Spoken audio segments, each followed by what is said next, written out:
L-għada l-Gazzetta Malta Today żvelat li l-kuntrattur Zarem Vassallo ta' donazzjoni ta' €250,000 fil-forma ta' self lil Partit Nazzjonalista, il-Prim Ministru Lorenz Gonzi konferma ma' News li s-self sar bl-approvazzjoni tiegħu. Il-lon li ġiet irrapportata li ta' il-kuntrattur Zarem Vassallo lil Partit Nazzjonalista kienet approvata minnek?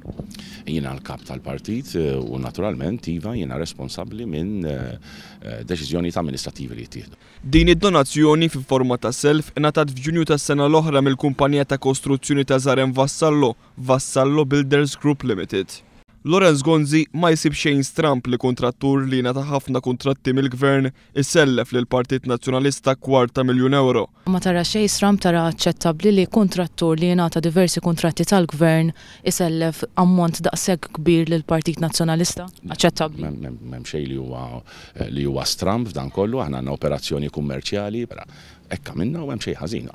Il-ħadd, is-Segretarju Ġenerali Nazzjonalista Paolo Borġu Liveri konferma li s-self ta' Zarem Vassallo ntuża biex jgħin lil kumpanija tal-midja tal-Partit Nazzjonalista Media.Link Communications minħabba problemi finanzjarji li din kienet qed tiffaċċja. Jum wara, il-Prim Ministru Lorenz Gonzi jiġġustifika l-fatt li s-self ma sarx minn bank. Dan il-każ għaliex ma sarx is-self mill-banek imma sar minn kuntrattur li jingħata diversi kuntratti mill-Gvern. Għaliex kienet bridging loan li kien hemm bżonna f'dak il-mument hija ħaġa normalissima fin-negozju. M'hemm xejn stram. Zarem Vassallo huwa wieħed mill-benefatturi ewlenin tal-Partit Nazzjonalista. Ftit ta' snin ilu kien fdat bil-bini tad-Dar Ċentrali f'Tal-Pjetà u ħalb tala fuq il-jot privat tiegħu liż-żewġ Segretarji Ġenerali tal-Partit Nazzjonalista Joe Saliba li huwa wkoll impjegat miegħu u lil Paolo Borġu Liveri.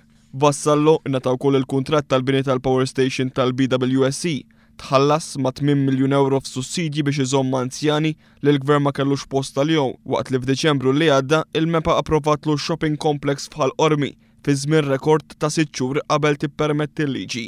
Minkejja dan iżda l-Prim Ministru Lorenz Gonzi qal li qatt ma ħassu obbligat fil-konfront ta' Zarem Vassallo. Inti bħala Prim Ministru tħossok b'xi mod obbligat lejh dal-persuna kemm bħalissa u kemm forsi la darba tiġi elett? Le, laqat ħassejtni obbligat u laqqas hemm raġuni għal xiex inħossni obbligat.